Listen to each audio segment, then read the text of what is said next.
walitti deebine kuni kan har'a isinii dhiyeessuu hennu kuni seenaa Dabbasaa Guyyoo ta'a.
Egaan har'a nu guuttee seenaa Dabbasaa Guyyoo Saffaroo isinii dhiyeessufani. Akka nu hordoftanis abdii guddaan isinirraa qaba. Mee seenaa Dabbasaa Guyyoo Saffaroo har'a isinii dhiyeessuu hedhu kuni maanguddoo argaa dhageettitii. Maanguddoon kuni Keeniyaa Naayiroobitti dhabamsiifamee waggaa 10 duraa. Maanguddoon kuni maanguddoo Booranaati, gosa Booranaati. Sirba Booranaa tokko isin dhageessisuudhaan eegala jechuudha sagantaa keenyaan.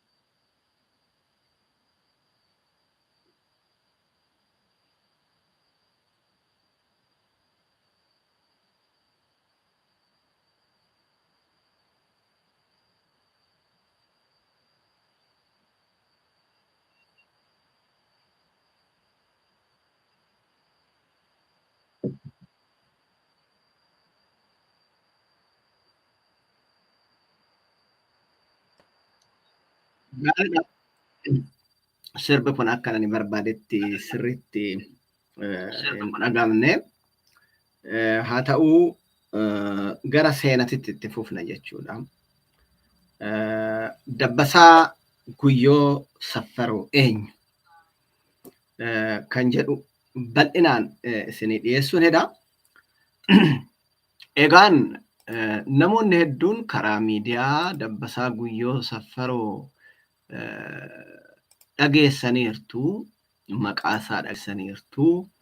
Hedduun keessan Dabbasaan eenyu akka ta'e hin beektu jechuudha.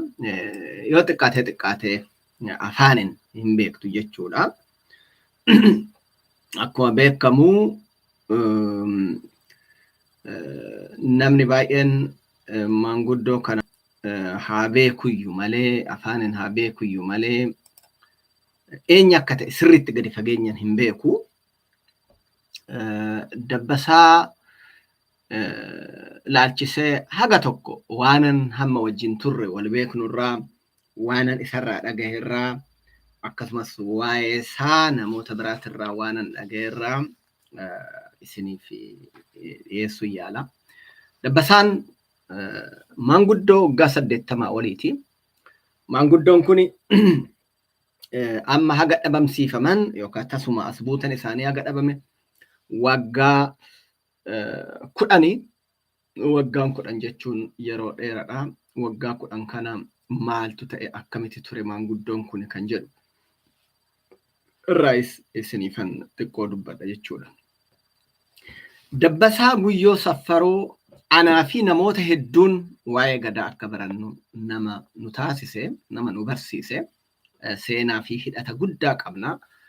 Dabbasaan nama garii, nama gara laafessa, nama baay'ee fayyaalessa tokko. Maanguddoon kun kan dhalate naannoo Booranaa, Boorana Itoophiyaa keessa amma jiru kana. Namoonni baay'een miidiyaa irratti yoo barreessan yaaballoo jedhanii barreessanii garuu ani taltallee akka ta'an quba qaba yookaan natti himani. Teertal yookaan taltallee aanan taltallee Boorana keessatti gara Koonsotii fi karaa daangaa Keeniyaatiin argama jechuudha. Maanguddoon kun achitti dhalatanii eega nama jaba ta'anii booda kan argaa dhageettii barachuudhaan dargaggummaa isaaniititti maanguddoota Booranaa bira deemanii baratanii maanguddoota akka Borbor Bulee faa maanguddoota sammuudhaan seenaa waggaa 1,000 himan. Isaan bira taa'anii waggaa dheeraadhaaf wajjin godaananii ardaawwan jilaa akka Liiban karaa Nageellee achi deebisanii Areeroo Mataa Gafarsaa Meeggaa Yaabal'oo bakka hedduu taa'anii maanguddoota kana wajjin deemuudhaan argaa dhageettii baratan jechuudha. Egaan yeroo kana umrii dargaggummaa isaanii fixanii nama guddaa eega ta'anii booda bara dargii keessa mootummaa dargiitiin waliin taane yeroo kanatti gara Keeniyaa imaluudhaaf yookaan gara Keeniyaa deemuudhaaf dirqaman jechuudha. Maanguddoon kun yeroo gara Keeniyaa deeman jalqaba akkuma beekamu Marsaabeet Ayisolloo boodarra karaa Naayiroobii galanii Naayiroobii qubatan jechuudha. Hojii daldala xixiqqaati irratti bobba'anii of jiraachisuu haa ta'u malee garuu maanguddoon kun dandeettiif beekumsa gadaa hedduu gadi fagoo waan qabaniif namni kana dhaga'e isaan bira dhaquudhaan seenaa waa'ee gadaa kanarraa qorachuudhaaf isaan dubbisaa. Yeroo kana keessatti anthropolojistoonni waa'ee gadaa qoratan hedduun isaanii isaan bira dhaqaniiru. Isaan keessaa kan akka Hayyoota Gammachuu Magarsaa faa, Hayyoota Jiim, Profeesar Jiim namni jedhamu faa, Profeesaroonni hedduun Ameerikaa fi Awurooppaa irraa Keeniyaatti Dabbasaa Guyyoo bira dhaqanii waa'ee argaa dhageettii aadaa Oromoo, seenaa Oromoo fi gadaa irraa qoratan jechuudha. Egaan kun Keeniyaa keessatti barrisaa jaarsi kun bara 1980 akka lakkoofsa faranjiitirraa qabeeta jiraate yeroo dhabamsiisan kana aga waggaa 30 caalaa eega jiraatee an dhabamsiisan bara 2015 san dura garuu bara 1999 irraa aga bara 2001 yeroon ani Keeniyaa turetti waggoota 2 waliin taanee abbaan Liiban Dabbasaa Guyyoo barsiisaa keenya ta'anii mana barumsaa tokko dhaabne mana barumsaa argaa dhageettii gadaa Oromoo jedhama. Anaa fi namoonni hedduun namni Keeniyaa keessa turan baratanii yoo achi gara biyya biraa deeman jechuudha. Manni barumsaa kun seeraan kan galmaa'e bara 2001 yoo ta'e illee mootummaa Keeniyaa biratti haa ta'u malee bara 1999 irraa qabee achitti barachaa turre. Daangaa Naayiroobii bakka Daagoreetti jedhamutti torbaniin sanbattan deebinee sa'a dheeraa Dabbasaa Guyyoo bira teenyee dhaggeeffannee irraa sagalee waraabaa turre jechuudha. Warri yeroo san wajjin teenyee baranne baay'een isaanii yeroo san viidiyoo dhadhoon ta'in sagaleedhaan teep riikardarii sagalee qofa waraabdu tokko waraabna. Akka ammaa kana viidiyoon hin jiru irraa waraabaa turre jechuudha. Anuyyuu Dabbasaa irraa yoo xiqqaate gara sa'a 50 ol haasaa waraabeen jira. Egaa ana qofa don taane warri kunis Oromoonni kun Ameerikaa jiran kan isarraa baratan Awustiraaliyaa jiran jiru. Namoonni hedduun wajjin baranne nu boodas baratan nuyi garee isa jalqabaati waggaa 2 barannee eebbifamne seera gadaa jechuudha. Yeroo achi turre kanatti gaa gumii argaa dhageettii gadaa Oromoo kana yeroo hundeessinetti waggaa waggaadhaan irreechi biyyatti yeroo kabajamu nummoo hulluuqqoo sagantaa jedhu tokko kabajaa turre. Hulluuqqoon bara hamaa jala na hulluuqsisi jechuudha. Akkuma beekamu yeroo hulluuqqoon kan ta'u manni ba'ee tulluu Dagoreetti gubbaatti Doonyoo bakka jedhamutti tulluu Doonyoo bakka jedhamu gubbaarratti baaneeti hulluuqna jechuudha. Yookaan immoo yaa bara kana hamaa jala nu hulluuqsisi jenna. Kun aadaa Oromoo keessatti aadaa kara Booranaatitti hedduu beekamu, gara hedduu gala Oromiyaatitti sin beekama. Akkuma Irreechaa kana waggaatti kabajama. Egaan yeroo kanatti Dabbasaa Guyyoo miidiyaa irratti kana yeroo jalqabaatiif dhagahame. San dura miidiyaa irratti hin beekamu takkeedha. Yeroo kana warri VOA afaan Oromoo waan odeeffannoo kana dhagahaniif bilbilanii Dabbasaa gaafiif deebii godhanii fi gaafiif deebii kanarratti maali barsiiftu Oromoon aadaa akkamii qabaa jedhanii gaafatanii yeroo kanatti waaqeffataa ta'uun dhugumaan baay'ee waan nama saalfachiisu nama qaanessu yookaan miidiyaatti baanii dubbachuun hin danda'amne turre. Biyya keessatti waaqeffataa hundeessuudhaaf yaaliin san dura maccaaftuu lamaan taasifame waan dhoowwamee cufameef ani waaqeffataadha jedhanii Oromoo birattuu baanii dubbachuun yeroo nama saalfachiisu ture. Maaliif bara dheeraadhaaf alagaa kun abaaraa waan turaniif Oromoon deebi'ee of abaaruu jalqabee ture. Nama hagootu dammaqee ani waaqeffataadha gadaan aadaa keenya jedha jechuudha bara sana. Egaa yeroo kanatti akkuma yaadattan biyya keessatti gammachuun yeroo adda addaa Gammachuu Magarsaa Dr. Gammachuu Magarsaa miidiyaa irratti ba'ee waa'ee gadaa dubbatee jijjiirama hedduu agarsiise. Uummanni illee akka haaratitti gadaa akka laalu godhee san dura gadaanis abaaramaa ture. Waan baada amlikoo jedhamu wal qabsiisanii abaaruu. Egaa Dabbasaan bara 2000 Naayiroobii yeroo turretti miidiyaa VOA irratti ba'ee yeroo jalqabaatiif waaqeffannaan maal akka ta'e gadaan Oromoo immoo Oromoo qofa odoo hin ta'in addunyaadhaafuu mala fala kan ta'e bulchiinsa fi sirna addunyaa tana guutuuf akka qabu akka gaariitti dhukaasee ibse jechuudha. Yeroo kana namni Dabbasaa Guyyootiifis seenaa Oromootiifis gadaa Oromootiifis xiyyeeffannaa kenne karaa miidiyaatiin jechuu kooti. Biyya keessatti gadaayyuu isumatu ichitti jalqabe jechuu kooti miti beekama akka dogongoraan hin hubanne. Karaa miidiyaatiin waa'ee gadaaf waa'ee waaqeffannaa akka gaariitti gadi fageessee yeroo jalqabaatiif miidiyaa VOA irratti akka gaariitti kan ibse Dabbasaa Guyyoo ture.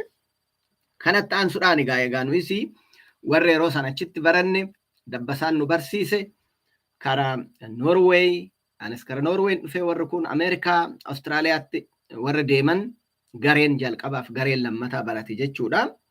Yeroo kana warra faranjii sponsorii wajjin ta'uudhaan Ameerikaa akka dhufan goone Ameerikaa dhufee Dabbasaan isteetii garaagaraatirra deemee gadaa barsiise jechuudha. Namoonni baay'een gadaayyuu yeroo san akka gaariitti dhagaan warri biyyaa bahee ture kuni warri gadaarraa fagaatee ture kuni aadaa Oromoo waa'ee waaqeffannaa waa'ee gadaa qaanii malee gadi ba'ee waltajjii gurguddaa irratti haasa'e Dabbasaa Guyyoo.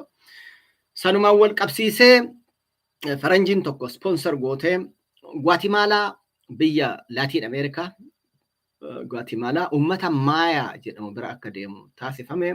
Uummanni Maayaa kun seera durii akka gadaa kana warra aadaa isaanii durii qabu isaaniin aadaan Oromoo hedduu akka wal fakkaatu wal bira qabanii ibsaa turan jechuudha Maayaatti.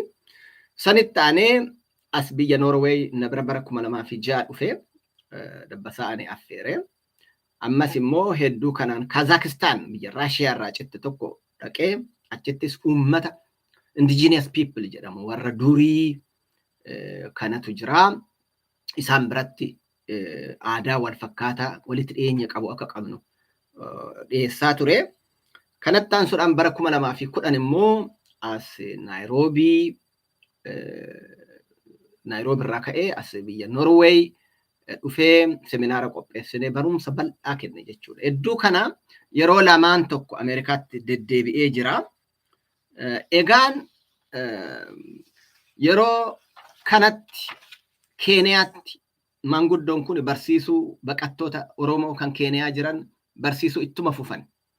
Dagoreetti bakka jedhamutti mana barumsaa akkasumas Islii bakka jedhamutti mana barumsaa hundeessuudhaan itti fufan jechuudha barsiisuu waa'ee gadaa. Namoonni hedduun Keeniyaa turan qaamanis ta'ee seenaa Dabbasaa akka gaariitti beekan jechuudha. Egaan hedduun namaa Dabbasaan eenyu akka ta'e Dabbasaa Guyyoo namni hin beekne xiqqaadha. Yoo xiqqaate Dabbasaa Guyyoo kuni aadaa barsiisuu, gadaa barsiisuu akkuma isinii hime bara 1999 irraa hanga 2015tti barsiisaa turanii. Manguddoon kuni maal barsiisu oonaan jettan amma iskiriin irratti isinitti argisiisu kun biloogii isaaf qopheessine, biloogii kana qopheesseefi. Manguddoon kuni waan barsiisan keessaa yaayyaa shanan jechuun akka aadaa Oromootitti Oromoon addunyaa tana guutuu bakka 5tti qooda. 5tti qoodee seera kennaafi yaayyaa 5 kana keessaa tokko seera namaat kenna, tokko seera looniiti, tokko seera aloof aloolatti. Aloof aloolaa jechuun bineensa bosonaatiif bosonuma mataasaa seera mataasaa qaba. Tokko seera warra golaati, warra kotte duudadhaaf seera mataasaa qaba. Kan biraa seera waan samii keessa jiru, urjii, aduu, addeessa laalchisee seera mataasaa qaba. Addunyaa tana bakka 5tti qooda jechuudha Oromoon, akkaatuma seera gadaatiin jechuudha. Kanarratti bal'inaan tokko nu barsiise Dabbasaanii.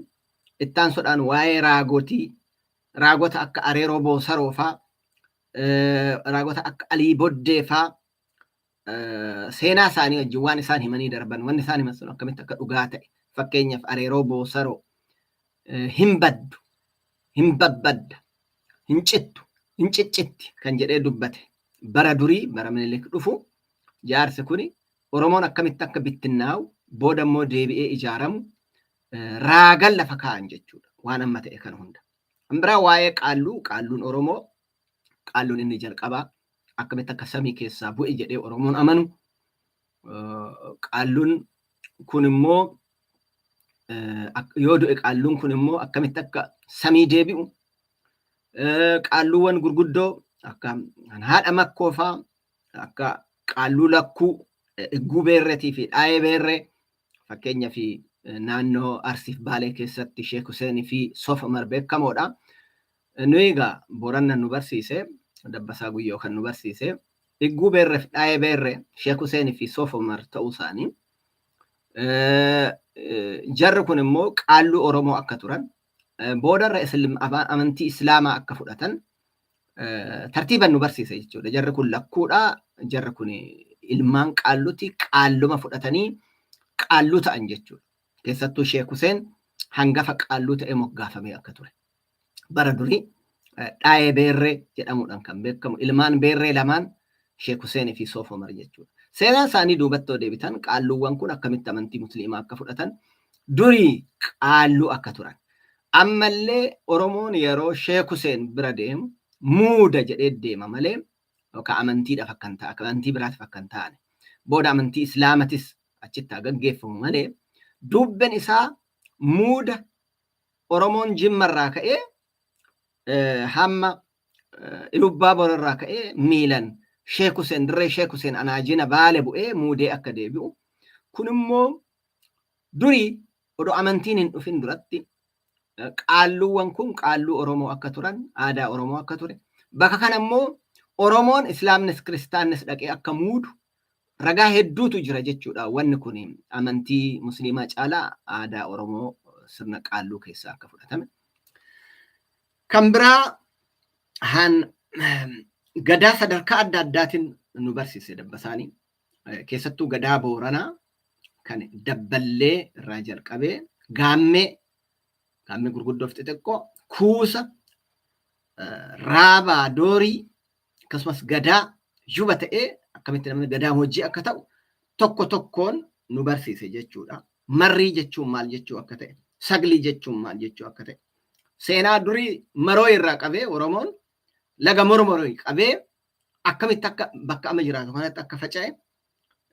Gosoonni Oromoo kun odoo addaan hin bahin dura gosoota kamtu addaan booda bahe dura bahe kan jedhu tartiiban fakkeenyaaf Gujii fi Booranni gosa tokkotti akka turan, Arsiidhaan hidhata bal'aa akka qaban, dhumarra Booranaaf Arsiitu walitti wajjin ture jedhee bal'inaan tokko tokkoon nu barsiise jechuudha.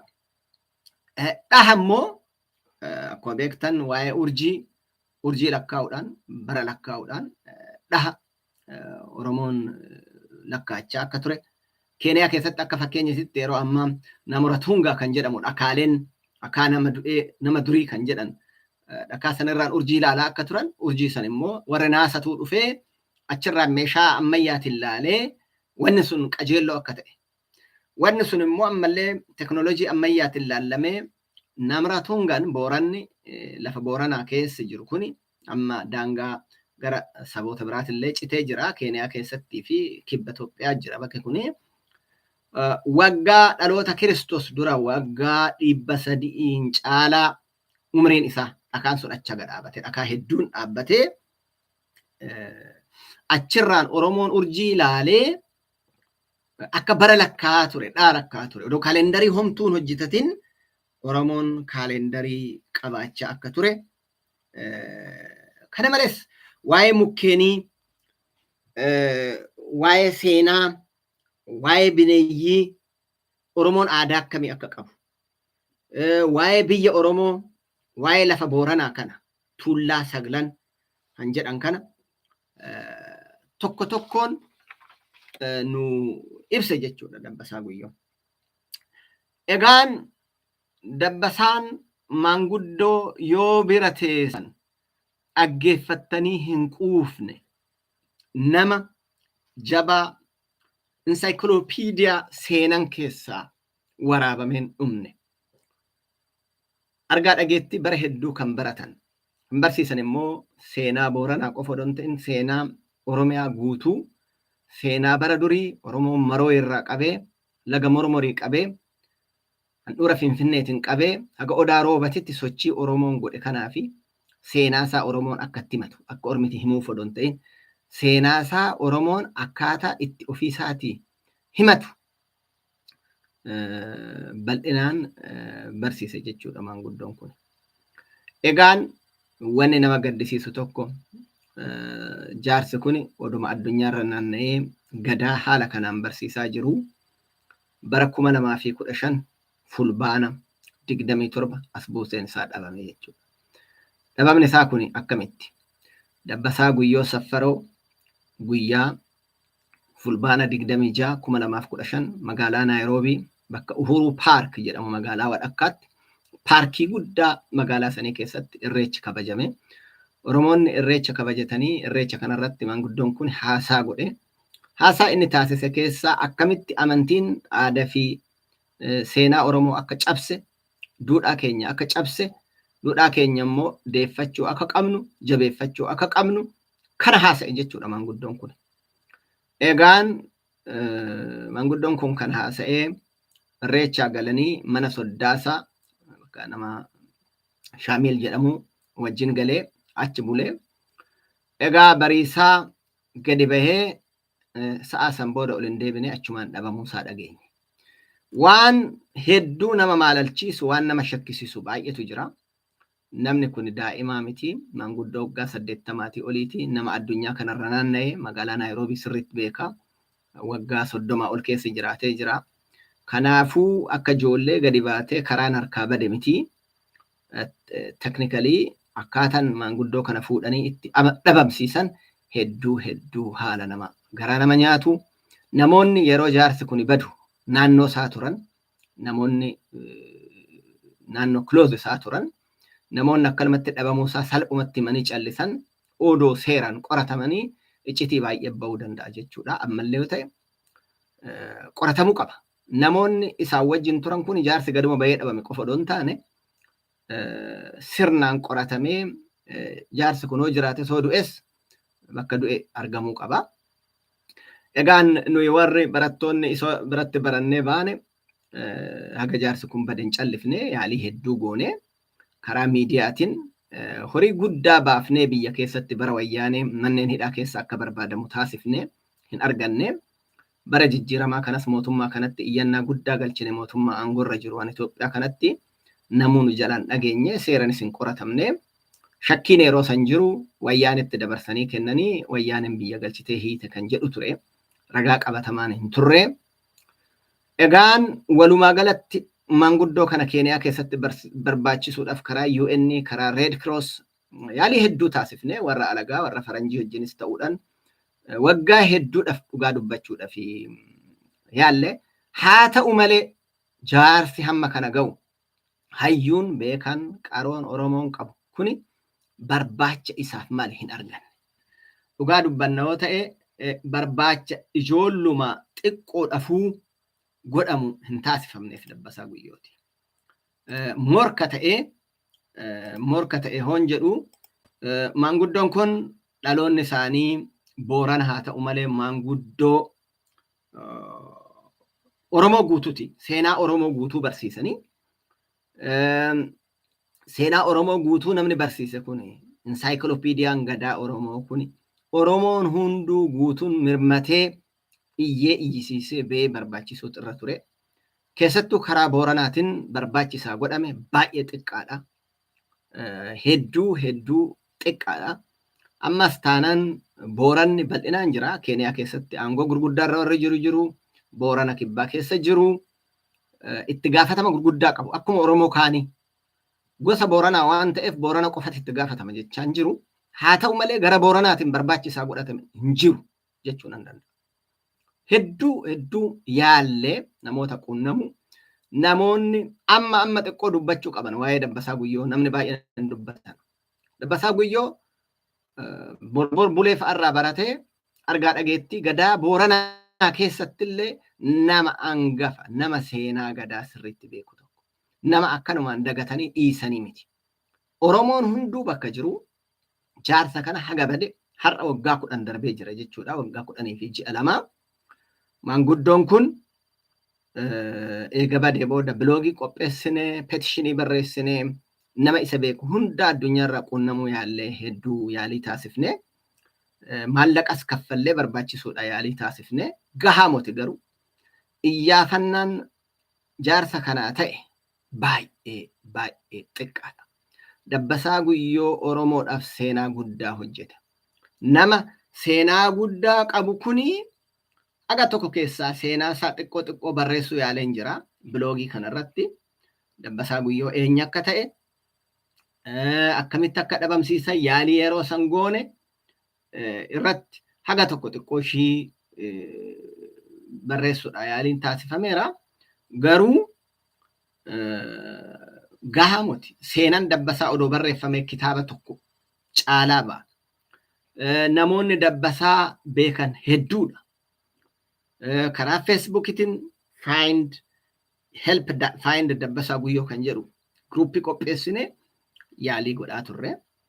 Egaan darbee ijoolleen tokko miidiyaa fi sooshaal miidiyaa kanarraa waa'ee Dabbasaa Guyyoo hin kaasu. Haa ta'u malee namni itti qabee jaarsa kana seenaa isaa akka gaariitti miidiyaatti dhiyeessee namumtillee akka isa baru taasise xiqqaadha. Takkee namni dubbannu kana maran dhaga'amne ammallee taanan kan darbeef waqasaa odoon taane fuulduraaf Dabbasaa Guyyoo seenaa Oromoo keessatti, seenaa gadaa keessatti namoota jajjaboo Oromoon qabu, seenaa hayyoota gadaa keessatti inni nu barsiise. An akka Abbayyii Baabboo Oroo jaarraa 15ffaa keessa gadaa badde deebise. An akka Liiban Waataa, Liiban Jaldeessaa, abbootii gadaa jajjaboo Oromoon qabu. Dabbasaa Guyyoo morka isaanii bakka isaanii nama bu'uu danda'u jechuudha. Hayyoota gurguddoo Oromoon qabu keessaa tokko Oromoon hayyuusaa jabeessuu qaba. Jabeessus barachuu qaba. Oromoon hayyuu ofii hin jabeessu. Oromoon hayyuu ofii hin xiqqeessa. Kuni Oromoo aadaasaa seenaasaa illee jalaa xiqqeessa jechuudha. Egaan ani akkuma agartan seenaa Dabbasaa Guyyoo xiqqoo takkan irraa dubbadhe har'a dhugaa dubbachuudha fi seenaa jaarsa kanaa hin dubbatamne. Seenaan isaa seenaa bal'aadha. Waan xiqqoo ishiitin haasa'uudha yaale malee dabbasaa guyyoo seenaasaa dhiyeessan jiraa jedhee fi himuu fi miti dhugaa dubbachuudhaaf garuu jaarsi kun akka yaadatamuun barbaada. Akka namarraa baratee tokkotti, akka nama hiriyaasaa tokkotti, akka nama dhiyeenyan dabbasaa guyyoo beekuu tokkotti, akka nama beekumsa dabbasaa guyyoo qabu argee tokkotti hedduu garaana nyaata. Akka abbaa kootitti ilaalaa nama kana. Kanaaf biyya Noorweetti yeroo lamaanan affeerefisi namni kun hayyuu beekaa qaroo Oromoo qabu. Wanna gadaa waan xiqqoo ishee nu dubbannu kan isarraa baranne jechuudha. Har'a viidiyoo gabaabduu tana daqiiqaa 30 qopheesseef yaadannoo dabbasaa guyyoo saffaroo waggaa 10ffaa haga dhabamsiisame as jechuudha. Gochuu fi miidiyaawwan ijoolleen yuutuuberiiwwan tiktokeriiwwan dabbasaa guyyoo seenaasaa isinii qoonnaa seenaasaa nama biraan gahaa. Dabbasaan bakka jiruus bakka dhabamees yoo jiraates lubbuun yoo dhabames immoo bakki inni itti du'e akka mul'atu irratti gargaarsa guddaa akka taasiftan abdii guddaan qaba. Har'aaf qophiin yaade asuma irratti dhaaba. Nagaan tura.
Hayyee egaa waan nu dhaggeeffachaa turtaniif guddoo galatooma. Kun miidiyaa argaa dhageettitirraa asnaaqadhaan galatooma.